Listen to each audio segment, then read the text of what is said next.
So, good evening, everyone. Welcome to our third class.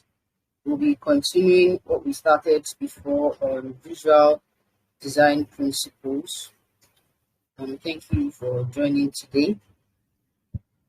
So, last time we talked about color theory and typography. We go on with layout and composition today. So, what's layout? The layout refers to the arrangement of visual elements such as text, images, and buttons within a defined space. You usually use layout to organize content, and it acts as a guide for your user. You guide their eyes through like a series or sequence. Like you take them from one step to another. That's what layout is, and you do it with visual hierarchy. So a well-designed layout should be clear and very easy to understand because it makes it easier for the users to interact.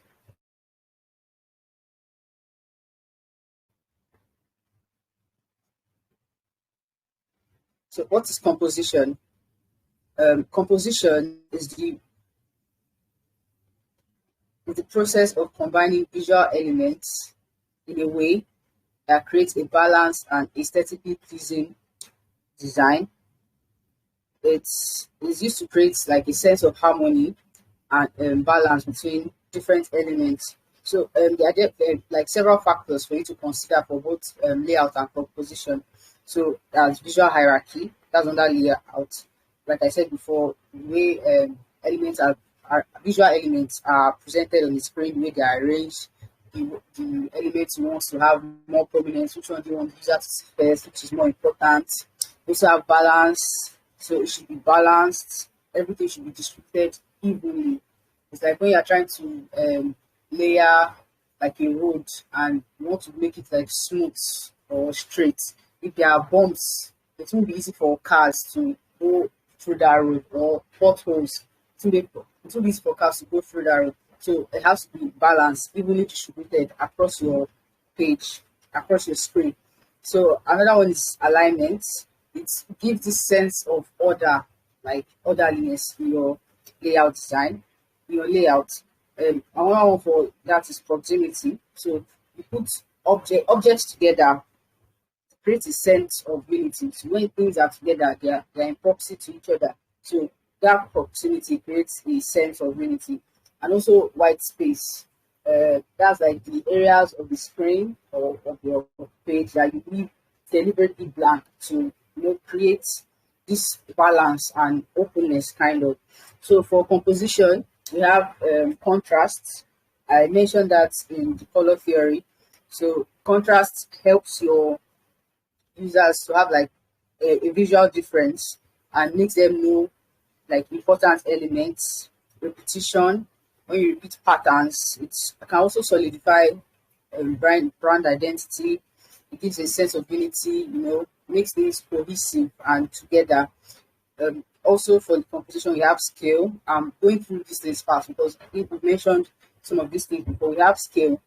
It creates hierarchy. One is bigger than the other, so one's attention will be drawn to the bigger one than the smaller one. We also have depth. They create a depth by using like shadows, highlights, and very, very popular right now is gradients. People use a lot of gradients.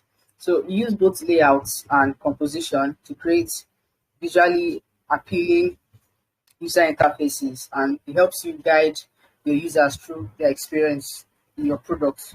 Like I said earlier, UI and UX work hand in hand, so you have to use them both together.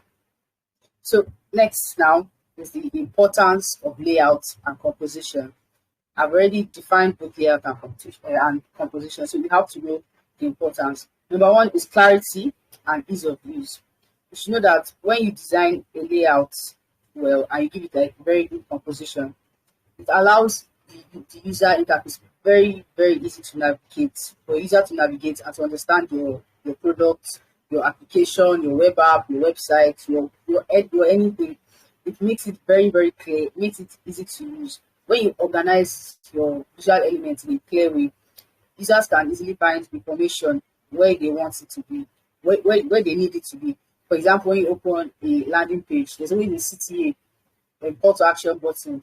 Most times you can see it at the top right corner, which may be smaller, and then another CTA, maybe probably under the header text, which is calling out the user, like sign up, sign in, download, um, join newsletter, stuff like that. So number two is visual hierarchy. I've mentioned this earlier. It layouts, good layout and composition helps you to establish visual hierarchy, and it guides your user through the screen. There are different patterns. There are patterns in design that will help, like they have names. Okay, I think I'll get to that later. So you can place emphasis on very important elements and makes it easy for the user to understand the relationship between the pieces of information. You can have a header text, oh, welcome to so so and so bakery. Okay, order now. So you can see that that header text has linked to the CTA like that. So number three here is brand identity. I think I've mentioned it since our first class that user interface always solidifies and reinstates the brand identity of a product, of a company, of an organization. So the layout and composition of any UI can help establish a brand's visual identity. You use consistent visual elements and design principles. You can create an interface that affects and reinstates the brand's personality. I think I've used Spotify a lot. Okay, let me use Apple this time. So Apple has like a very, very fantastic like one of the best products in the world in general. If you open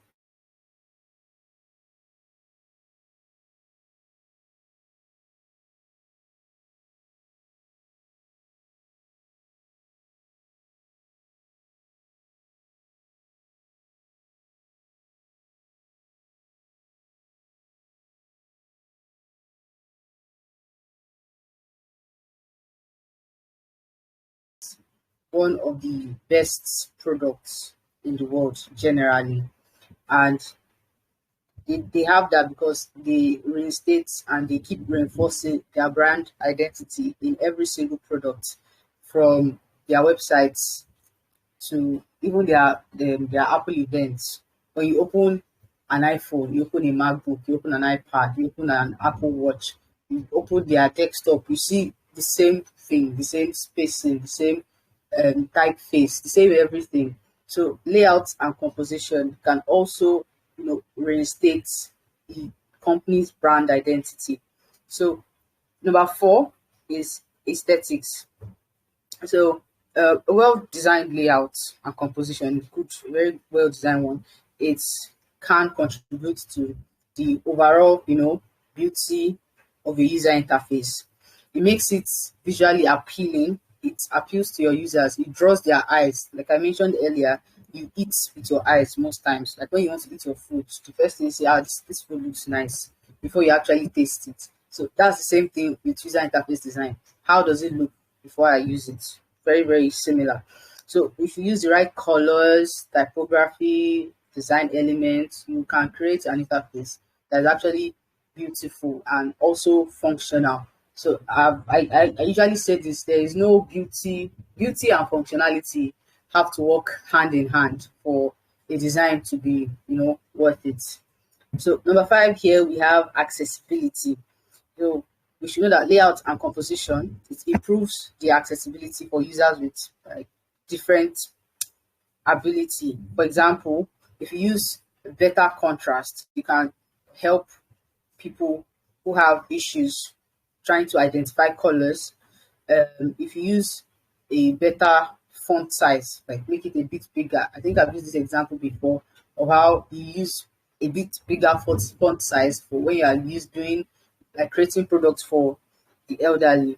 So you have to make an interface that is suitable for everyone. I know of a few applications that don't just have dark mode, they also have color blind mode, something like that. And one very important thing is that your layout and composition must be consistent. Without consistency, it creates like a sense of unity throughout your application, throughout your product, throughout your website. So what is the difference between layout and composition? What is the difference? So layout refers to the arrangement of visual elements on a screen or a page. It determines how content is organized and presented to the user, while a composition refers to the combination of visual elements to create a cohesive and visually pleasing design. So layout, it should be clear and easy to understand. It's more concerned with the placement of visual elements. Where are they positioned? Where did you put the button? Where did you put the text? Where did you put the image? Where did you put this line? Where did you put squiggles and arrows around? Where did you put them? Where are they arranged on that screen? How are you using your design real estate? Like, where are they positioned? Well, composition is more concerned with how it looks, the aesthetics. How do these individual visual elements that you placed around, how do they work together? How cohesive, can they be? What's the harmony? How balanced can it be? That's how I use stuff like balance, contrast, alignment, because it has to have this way of working together, that harmony. You use white space also. So you have to like draw the attention of the user to the most important element. So layout is arrangement, composition is how the arrangement looks like, the harmony it gives together. Next, now we're talking about visual hierarchy. So visual hierarchy is the arrangement and prioritization of design elements within a user interface to guide the user's attention and convey the relative importance of different pieces of information. So visual hierarchy, it just helps the users understand like the relationship between different elements. What should I be looking at first? What is the most important information in this interface? So this here on your right it's a website I designed last year. So I just want to use that as an example. So now the hierarchy here, the first thing actually that you look at is the image. Why? Because this is for an e-commerce store. So the first thing you look at is the image. That's the first thing that pops at you, because the purpose of this website is to sell shoes. So of course the shoe should be the first thing that you should look at. Okay, next, what is the next thing that calls to you? That is the name of the particular sneaker here. So Nike Air Max XC. That's the next thing that calls your attention on this page. That's an example of visual hierarchy. And because of the proximity of this price 77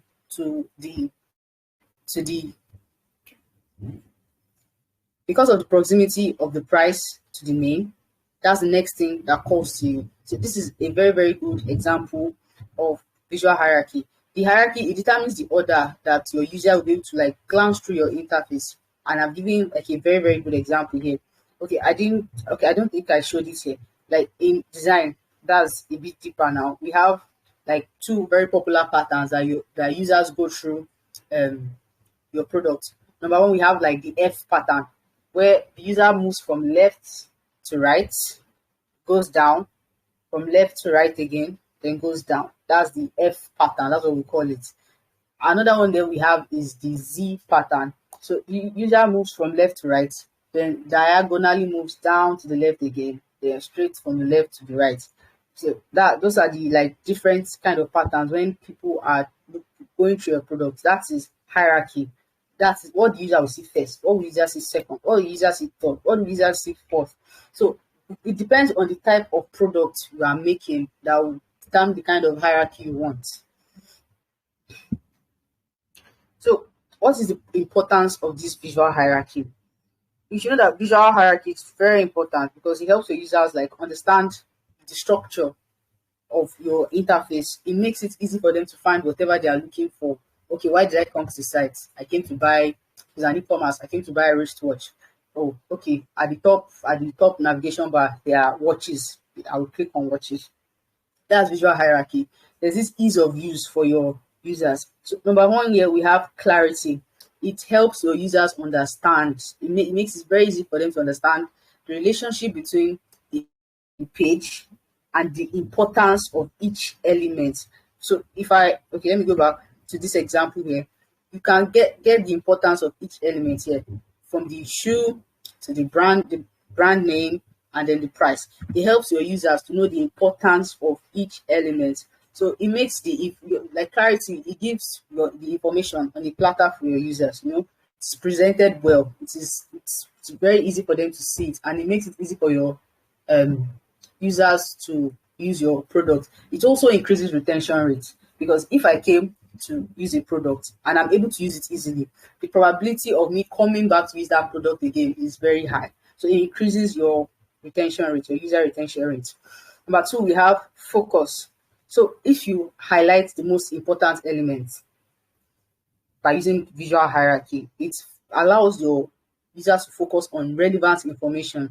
They are not distracted by unimportant elements around the product. Like, look at this for example now. This quote here, it directs your eyes to it.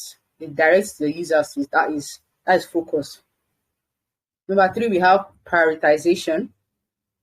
So visual hierarchy can help you as a designer to prioritize information and prioritize features. So it allows the most important information can be first, and the less important information can be last. So you give the important information prominence for your users to see. So number four here, we have consistency. So when you have a consistent visual hierarchy,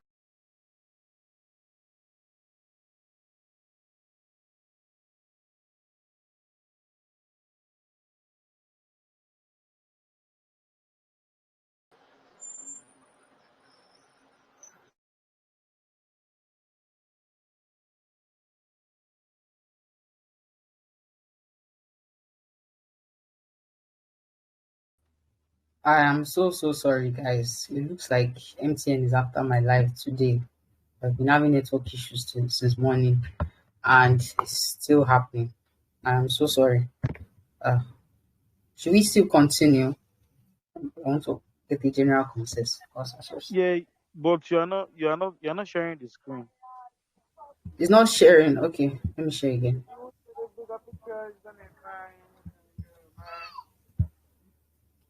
Can you see it now? Yeah, yes. For us to understand Okay. very well. Okay, I wasn't sharing the screen before. Yeah, yeah. Wow, I'm so sorry about that. So, okay, I'll go on now. Thank you.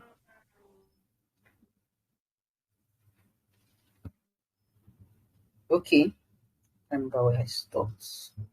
Yeah, I think I stopped at consistency.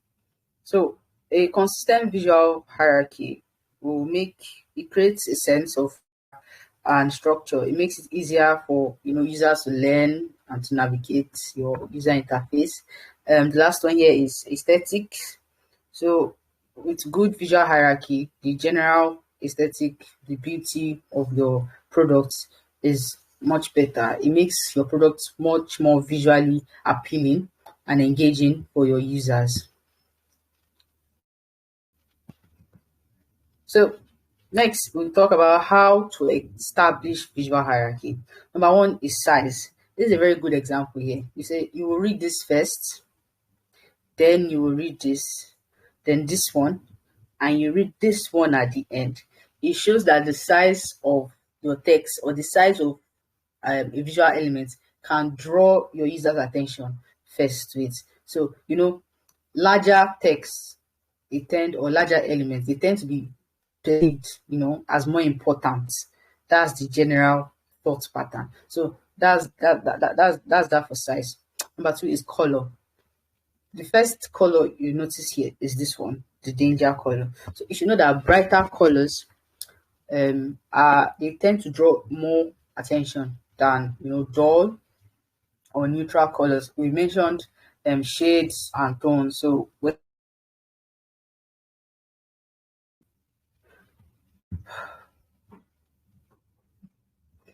when you have like shades and tones, they become more muted, they become duller. So you should know that brighter colors, they draw attention more. So number three here we have contrast. So elements, they stand out from their surrounding. That's like they have to stand out from their surrounding. They have to have contrast in their color, in their shape, even in their texture to be perceived as more important. This one now you can't see it properly because it's the color is like very very close to the background color. While this one pops. So that is another example of visual hierarchy. Number four here we have proximity. So you know that elements that are placed together, they are usually regarded as being in a group. Now this we have two examples of proximity here. These ones are placed together and they're also like the same color. These ones are different color. So that is proximity because of the relation or the relationship between them, the similarity between them. You perceive them to be parts of a group, to be together. So number five, we have typography. So we discussed this like extensively already. We use different font sizes, weights, styles to establish hierarchy and information of your products in your product. Sorry. So next we have grid system and alignment. So what are grids? So grids are a system of vertical and horizontal lines that are used to create a consistent structure throughout the interface. So while alignment refers to positioning of design elements relative to each other. So, you use grids by dividing the interface and it is used to ensure that elements in a product, like in your design, are usually aligned. So, you use alignment to group related elements, create visual connections between them. So what are the common types of grid systems? So here we have modular, hierarchical, or the hierarchical, and column grid. So for modular grid, it is divided into equal parts for both the row and columns. So it's mostly used for websites, this type of grid system, because it gives a very, very consistent structure. So hierarchical grid, most times is used for like dashboard designs. You use nested grids. All these individual boxes are nested grids in the general or in the parent grid system. So use it for complex interfaces that have like multiple layers of information. That's the like dashboard design. So the last one here is column grid, which is like the most popular. We divide it into a set number of columns and elements can be positioned within.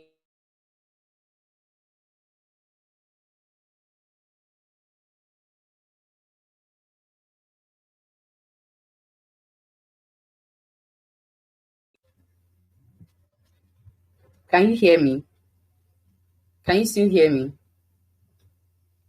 Yes, I can. Can you still hear? Yeah, Okay. yeah, yeah. We can hear you. I'm so sorry. I I'm so can. sorry for my network today. So for column grids for websites, we usually use 12 columns like this.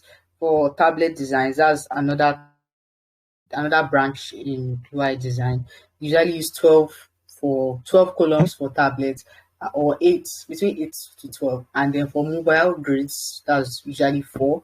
So we'll get to other parts in that column grid system. So here we have the margin, the padding, and the gutter. That is for the column system. So the margin is the space between an element and the edge, like the edge of the container. This whole box here is the container. So between the edge of the two, that is the margin. It creates like this balance and proportion. You cannot pass this level. That is margin. For column, I've mentioned column. Those are the individual columns that are there that like it creates that grid system for you. So what are gutters? Gutters are the spaces between your rows or your columns. So between these two columns, we have a gutter. I didn't indicate padding here. So padding is this, like if you have an element, for example, that will be inside these two columns.